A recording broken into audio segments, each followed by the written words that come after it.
conocerán la verdad y la verdad los hará libre, presentan Estudio Bíblico, Libro de Isaías, capítulos 23 y 24, realizado por el doctor J. Verdon Magui.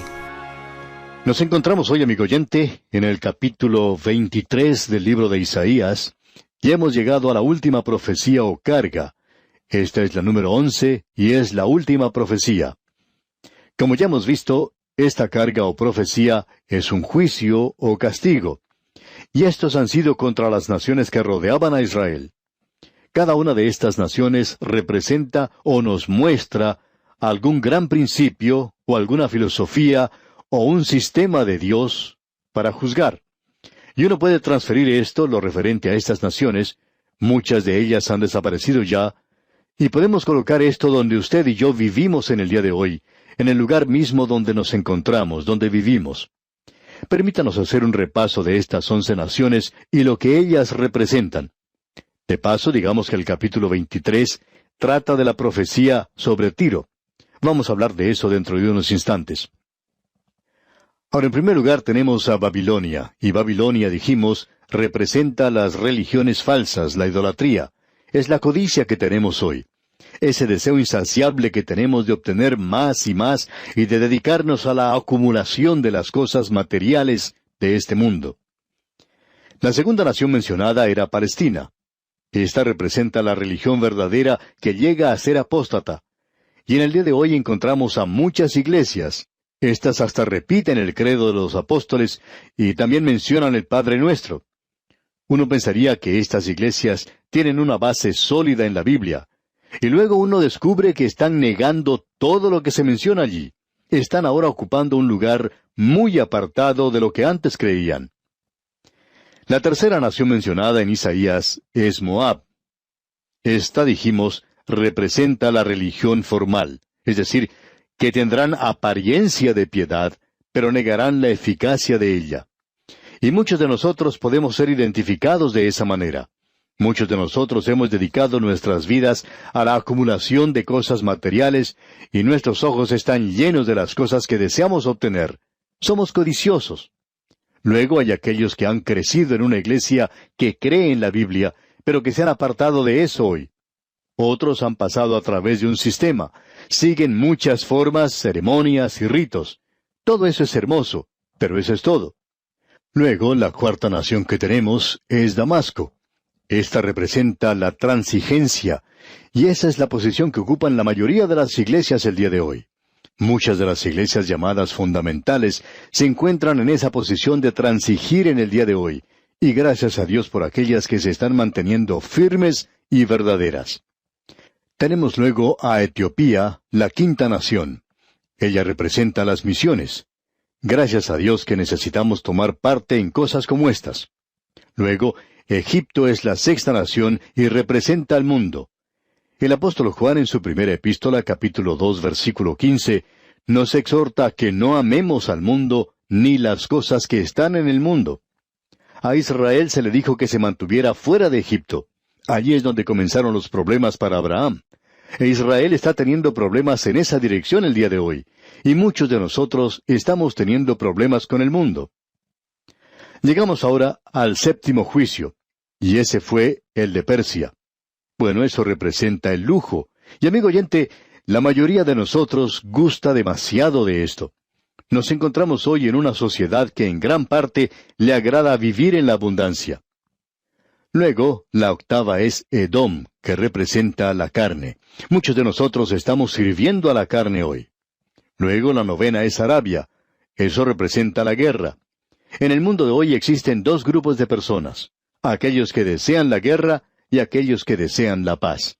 Y la única diferencia que se puede ver entre estos dos grupos, ya que ambos son del mundo, es que el grupo pro paz está dispuesto a luchar por eso.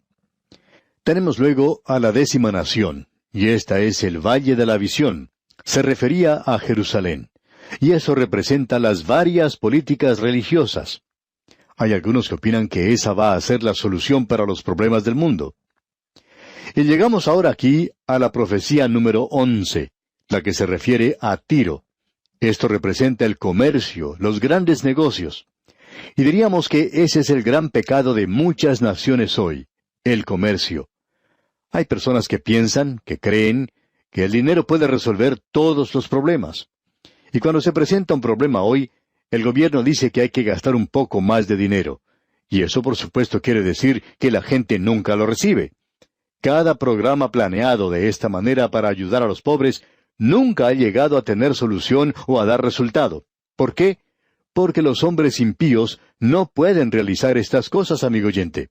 Hay uno solo que lo puede hacer, y los pobres todavía no han aprendido eso. Ellos están también muy lejos de Dios. Y el único que puede ayudarles es el Señor Jesucristo, quien ama a los pobres y sabe cómo ayudarles. Este capítulo que vamos a considerar hoy nos habla de Tiro, y veremos lo que se nos dice acerca de esta nación. Tiro y Sidón eran dos grandes ciudades de los fenicios. Diríamos que Sidón era en realidad la ciudad madre, pero luego fue superada por su orgullosa y rica hija, Tiro. Las naves de Fenicia visitaban todos los puertos del mar Mediterráneo, y aún se arriesgaban a viajar en el océano, más allá de las columnas de Hércules, y las naves fenicias traían estaño de Gran Bretaña. En realidad, el significado de Bretaña es el de tierra o liga de estaño. Y luego los fenicios eran personas muy agresivas, y también eran un grupo de gente que progresaba mucho. Cartago, en el norte de África, fue establecida por ellos. Cartago, la ciudad enemiga de Roma, era una ciudad fenicia, y Chipre logró su prosperidad al hacer intercambio comercial con Tiro. Y luego existían otros centros que esta gente había establecido. Usted recordará que Jonás, por ejemplo, fue a la ciudad de Tarsis. Ahora, ¿dónde estaba Tarsis? En la costa sur de España. ¿Y quién comenzó esa ciudad? Bueno, fueron los fenicios, y los fenicios fueron aquellos que inventaron el alfabeto. Ahora, Hiram, el rey de Tiro, fue un gran amigo del rey David. Y cuando lleguemos a estudiar el capítulo 26 del libro de Ezequiel, vamos a ver una de las profecías más destacadas en la palabra de Dios en cuanto a Tiro, y allí veremos que Dios profetizó que la ciudad sería destruida por Babilonia, y que luego ellos serían tomados cautivos por Babilonia. Serían cautivos por 70 años, y la ciudad fue reedificada en una isla afuera de la antigua ciudad. Dios había dicho que las ruinas de Tiro iban a ser barridas completamente. ¿Y quién iba a hacer esto? Bueno, Alejandro Magno, cuando él se acercó a Tiro, no iba a luchar contra Tiro con naves, aun cuando él tenía excelentes navíos. Así es que él construyó como un arrecife, como una calzada empedrada en ese lugar, y para construirla no utilizó piedras, sino que utilizó los restos de la ciudad. Alejandro Magno utilizó las ruinas de la ciudad antigua de Tiro para construir esa calzada. Barrió la superficie de la ciudad antigua, y uno no puede ni siquiera decir dónde había estado construida. Todo eso se encuentra ahora en esa calzada que él construyó, digamos de paso. Alejandro Magno, pues, tomó la ciudad y cumplió literalmente lo que Dios dijo que había de hacerse. Dios dijo allá en Ezequiel capítulo 26, versículo 14, «Y te pondré como una peña lisa, tendedero de redes serás, y nunca más serás edificada, porque yo Jehová he hablado, dice Jehová el Señor». Cerca de ese lugar se encuentra una pequeña ciudad turca, pero este lugar, Tiro, aún se encuentra en ruinas. Amigo ateo, ¿quiere usted que la palabra de Dios esté equivocada? Le llamo amigo porque usted es un candidato para la salvación, y quiero decirle que no se ponga en una esquina a decir que usted no cree en Dios, sino que procure más bien probar su palabra. Vaya a ese lugar en el día de hoy y trate de reedificar la ciudad de Tiro. Estamos muy interesados en decirle esto a usted, amigo ateo, porque esto ya ha sido intentado antes. En realidad, allí se encuentra una ciudad ya lista, una ciudad pincelada en la montaña misma, llamada Petra, y Dios dijo que no iba a ser habitada jamás. Esa ciudad está lista en ese lugar. Todo lo que uno tiene que hacer es pasarse a ese lugar y comenzar una colonia. Pero no lo haga, ya alguien ha tratado de hacerlo. Un incrédulo alemán llegó a ese lugar con una colonia, y esa gente permaneció allí por un tiempo, pero no se encuentran allí hoy, porque Dios dijo que no iba a ser poblada jamás. Ahora, esta es la ciudad que estamos observando en el día de hoy. En los primeros 9 versículos de este capítulo 23, tenemos la responsabilidad por la destrucción de Tiro. ¿Quién es responsable? Y aquí descubrimos que es una responsabilidad divina. Es el Señor de los ejércitos. Luego también tenemos la responsabilidad humana para la destrucción de Tiro, y eso le cayó a los caldeos. Lo interesante de notar aquí es que Tiro será recuperada en los últimos días, y entonces será reedificada. Ese es uno de los lugares que observaríamos para saber dónde nos encontramos en la trama de Dios. Ahora, el versículo 1 de este capítulo 23 de Isaías dice: Profecía sobre Tiro. Aullad, naves de Tarsis, porque destruida es Tiro hasta no quedar casa ni a dónde entrar. Desde la tierra de Quitim les es revelado. Aquí tenemos las naves de Tarsis. Ese es el lugar al cual huyó Jonás, una colonia de los fenicios. Ellos están regresando a su hogar desde Tarsis, y al acercarse a su propia ciudad, reciben cierto informe. Alguien les trae un mensaje. Ellos pueden observar el humo que sale de la ciudad. Ya ha sido destruida. La gente que se encuentra a bordo de las naves puede observar que la ciudad ha sido devastada completamente. El puerto ya no existe, y ya no continuará siendo un gran centro comercial. Y en el versículo 2 leemos: Callad, moradores de la costa, mercaderes de Sidón, que pasando el mar te abastecían. Esto se encuentra sobre la costa a unos 50 kilómetros de distancia. Tiro había sido edificada parcialmente sobre una isla, y Tiro y Sidón siempre van juntas. Es interesante notar que la profecía en cuanto a Tiro era una cosa que había sido cumplida. En cuanto a Sidón, iba a continuar como una ciudad. Aún se encuentra en el día de hoy allí. Ese lugar está siendo utilizado en la actualidad para cargar petróleo en los grandes tanqueros. Ahora el versículo 3 dice: Su provisión procedía de las sementeras que crecen con las muchas aguas del Nilo, de la mies del río.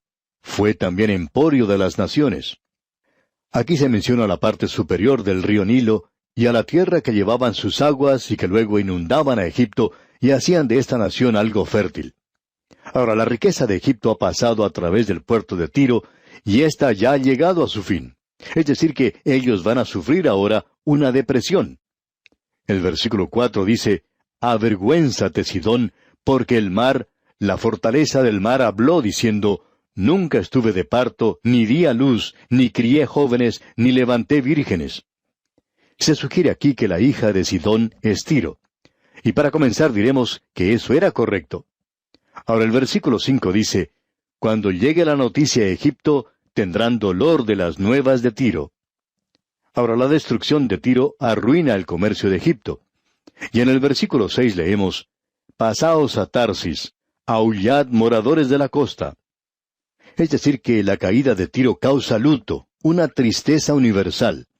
Aún para una colonia que se encuentra muy lejos sobre la costa azul, y muchas de esas personas huyeron a bordo de navíos cuando Nabucodonosor destruyó la ciudad. Algunos escaparon allí. Y en el versículo 7 leemos: ¿No era esta vuestra ciudad alegre, con muchos días de antigüedad? Sus pies la llevarán a morar lejos. Un gran centro comercial es una ciudad donde también hay muchas cosas para diversión, porque allí se tienen esas cosas que son agradables para la carne. A los habitantes de Tiro se les sugiere que huyan lo más lejos posible, porque esa ciudad tan alegre ha llegado a su fin. Y en el versículo 8 leemos: ¿Quién decretó esto sobre Tiro, la que repartía coronas, cuyos negociantes eran príncipes, cuyos mercaderes eran los nobles de la tierra? Tiro era quien establecía esas colonias. Es por eso que se dice aquí que Tiro es la que repartía coronas. Gran Bretaña hizo lo mismo en nuestra época. Hong Kong, por ejemplo, era una colonia que pertenecía a la corona de Gran Bretaña, y era lo mismo en aquel día. No quiere decir aquí que ellos estaban eligiendo alguna reina de belleza, no estaban entregando coronas de esa manera en ese lugar.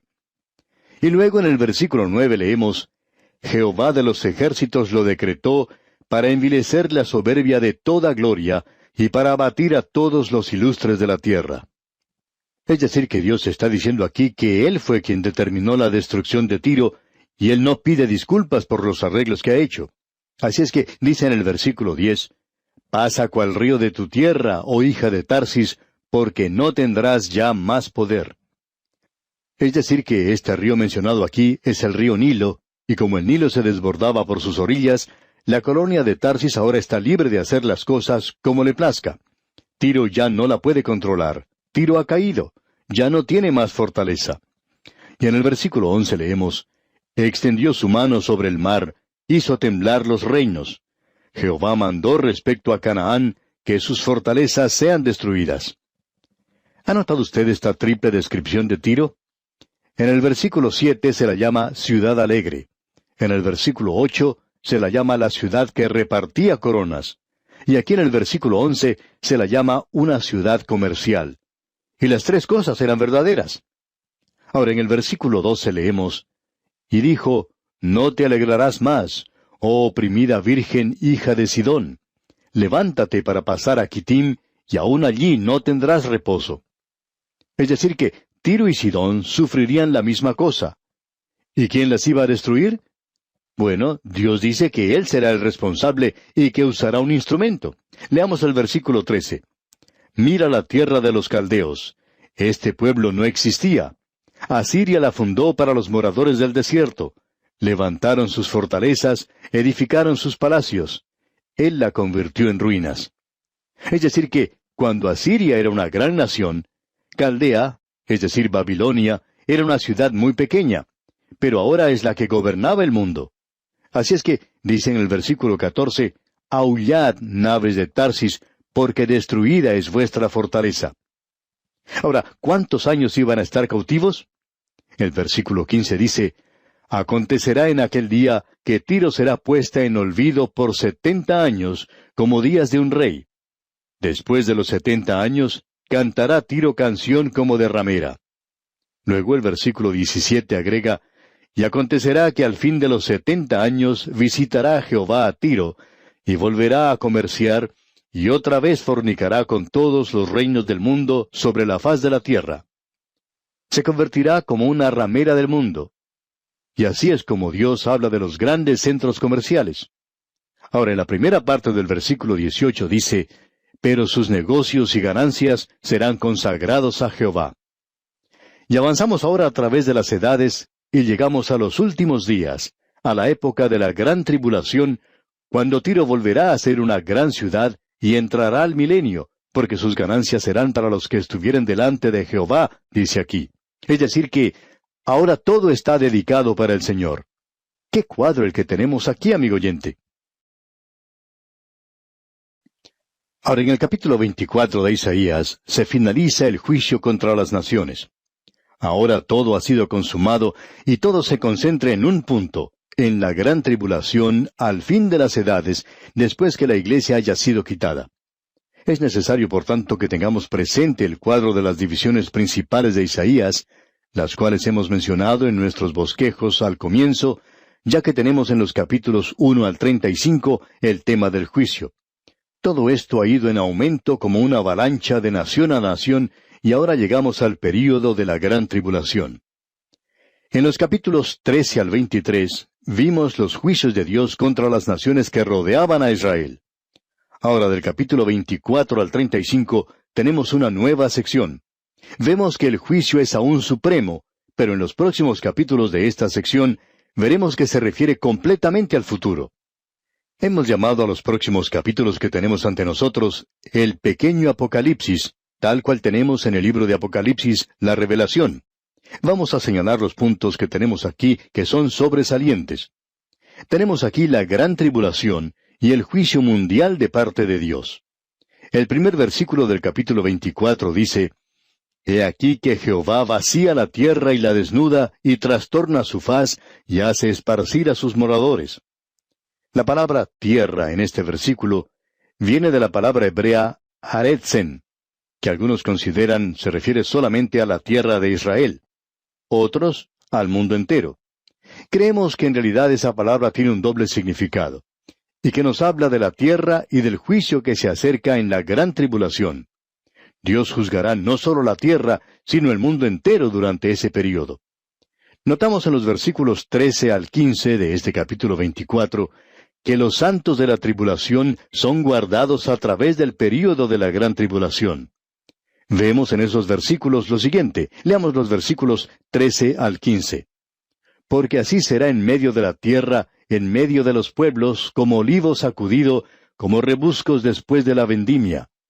Estos alzarán su voz, cantarán gozosos por la grandeza de Jehová. Desde el mar darán voces. Glorificad por esto a Jehová en los valles. En las orillas del mar sea nombrado Jehová, Dios de Israel.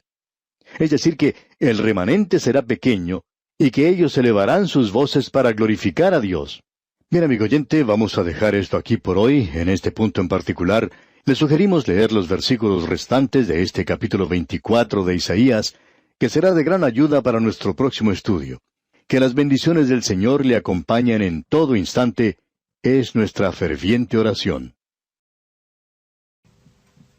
Continuamos hoy con el capítulo 24 de Isaías, y vamos a ver lo que nos dicen los versículos 14 en adelante. Nos encontramos en una sección donde hemos visto los juicios de Dios. Todo esto concluirá en este juicio final que se está aproximando sobre esta tierra, el cual el Señor Jesucristo mismo ha llamado el período de la gran tribulación. Delitzsch y Jennings piensan que todo esto está resumido en este juicio final, cuando llegue sobre este mundo el juicio de parte de Dios. Así es que en los versículos 1 al 12 de este capítulo 24, encontramos que la gran tribulación es un juicio de parte de Dios que abarca a todo el mundo. Ya hemos visto eso. Leímos al comenzar este capítulo en el versículo 1, «He aquí que Jehová vacía la tierra y la desnuda, y trastorna su faz, y hace esparcir a sus moradores». Es casi la condición en la que se encuentra hoy, y por cierto que este no es el período de la gran tribulación. Ahora, la segunda cosa que se menciona es que los santos de la tribulación serán guardados a través del período de la gran tribulación. Eso comenzó en los versículos 13 hasta el 15, y hasta allí fue donde estudiamos en nuestro programa anterior. Y se nos dice allí que en ese período esta gente va a poder cantar alabanzas a Dios. En los versículos 14 y 15, pues, leemos, «Estos alzarán su voz, cantarán gozosos por la grandeza de Jehová. Desde el mar darán voces. Glorificad por esto a Jehová en los valles, en las orillas del mar sea nombrado Jehová, Dios de Israel». Así es que habrá un remanente en aquel tiempo que será Israel, y también procederán de las orillas del mar. Eso incluirá a todo el mundo, por supuesto. Y llegamos ahora a la tercera división. La gran tribulación es un período de tiempo de sufrimiento universal sin comparación. Y en el versículo 16 de este capítulo 24 de Isaías leemos, «De lo postrero de la tierra oímos cánticos, gloria al justo. Y yo dije, mi desdicha, ay de mí. Prevaricadores han prevaricado, y han prevaricado con prevaricación de desleales». Una de las cosas que caracterizará al período de la gran tribulación será el engaño. En realidad, el versículo 17 declara que habrá 3 peligros que se presentarán sobre los habitantes de la tierra en aquel día. Notemos estos 3 peligros. Leamos el versículo 17. «Terror, foso y red sobre ti, oh morador de la tierra». El terror en aquel día es uno de ellos. No hay cómo librarse del terror aquí. Es interesante notar que en el Pacto del Atlántico, realizado entre Winston Churchill y el presidente Roosevelt de los Estados Unidos, ellos dijeron que una de las cosas que buscaban como resultado de ese pacto era el de librar al mundo del temor y el terror. Bueno, ¿qué podemos decir acerca de esto en el día de hoy? Las multitudes marchan por las calles, la gente no está satisfecha, y el temor y el terror existe por todas partes. Esto será multiplicado en la gran tribulación. No habrá libertad del temor, sino que existirá el temor y el terror más acentuado. Ahora, el foso se refiere al peligro de muerte. Suspendida de un hilo sobre este mundo existe la bomba atómica. Y ese pequeño átomo nos habla de una muerte terrible, muerte aún para la población del mundo. Dios dice que eso no ocurrirá porque Él no lo permitirá. El Señor Jesucristo dijo, «Y si aquellos días no fuesen acortados, nadie sería salvo, mas por causa de los escogidos, aquellos días serán acortados». Él va a acortar esos días. Luego, el tercer peligro es la red, y ese es el engaño. Usted recuerda que el Señor Jesucristo comenzó su discurso en el Monte de los Olivos, diciendo cosas que son muy apropiadas para el período de la gran tribulación. Él dijo, «Mirad que nadie os engañe», allá en Mateo 24:4. Esa es una época cuando el mundo será llevado a creer que ya están entrando en el milenio. Uno tiene esa impresión en el día de hoy, ¿verdad? Algunos de los grandes líderes mundiales dicen que van a traer el milenio. Bueno, lo único que lograrán traer no es otra cosa sino el período de la gran tribulación. Eso es lo que hará, por supuesto, el anticristo. Pero el mundo creerá que están entrando en el período del milenio. Sin embargo, no es así, sino que estarán entrando en el período de la gran tribulación. El engaño. Esa es una de las cosas que caracteriza al anticristo. Él es el gran engañador. Después de todo, eso es lo que su padre es, Satanás. ¿Y cuántas personas hoy están siendo engañadas? Están siendo engañadas en cuanto a la vida en el día de hoy. ¿Cuántas personas están pensando siquiera acerca de la eternidad? Solo piensan en las cosas de aquí y de ahora. Y hoy encontramos que aún la ciencia, esa gran organización, está rechazando por primera vez el relato de la creación. No quieren saber nada acerca de eso. Este es un día de mucha decepción y engaño. Uno puede ser engañado hoy por la ciencia. Uno puede ser engañado hoy por los políticos. Puede ser engañado por los militares.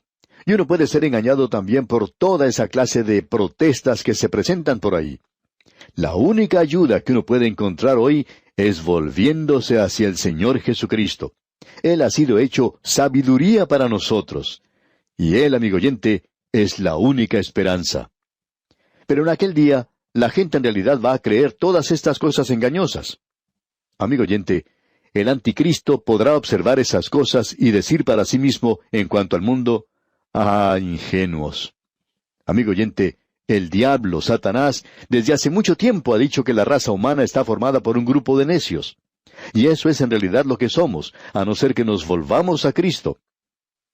Ahora el versículo 18 de este capítulo 24 de Isaías dice, «Y acontecerá que el que huyere de la voz del terror caerá en el foso, y el que saliere de en medio del foso será preso en la red, porque de lo alto se abrirán ventanas y temblarán los cimientos de la tierra». Algunos piensan que podrán librarse del temor y del terror, pero luego van a descubrir que están muertos. Puede que salgan de ese foso y pueden decir, «Yo no estoy atemorizado», pero entonces les ocurrirá que caen y no se van a levantar más. Amigo oyente, aquellos que no caen en el foso se quedan atrapados en la red.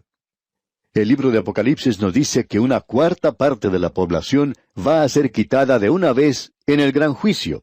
Y en otra parte se nos dice que una tercera parte de la población. Uno habla de la explosión de la población.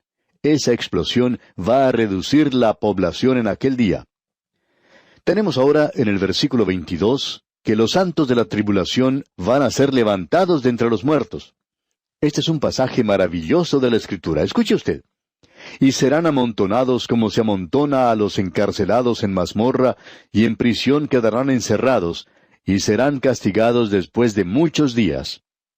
Después de muchos días, aquí, quiere decir que ellos irán a la muerte, y que luego serán resucitados de los muertos. Creemos que lo que aquí tenemos es que los santos de la tribulación son parte de la primera resurrección. Ellos van a ser resucitados de entre los muertos. No encontramos mucho tiempo para hacerlo ahora, pero sugerimos que usted lea ya en Apocalipsis capítulo 20, versículos 4 y 6. La realidad aquí es que esto va a finalizar con la llegada del Rey. Ahora el versículo 23, el versículo final de este capítulo 24, dice, «La luna se avergonzará y el sol se confundirá, cuando Jehová de los ejércitos reine en el monte de Sión y en Jerusalén, y delante de sus ancianos sea glorioso». Aún la naturaleza va a responder al Rey cuando éste venga a reinar. Él es el único que puede poner fin a este período conocido como el período de la gran tribulación.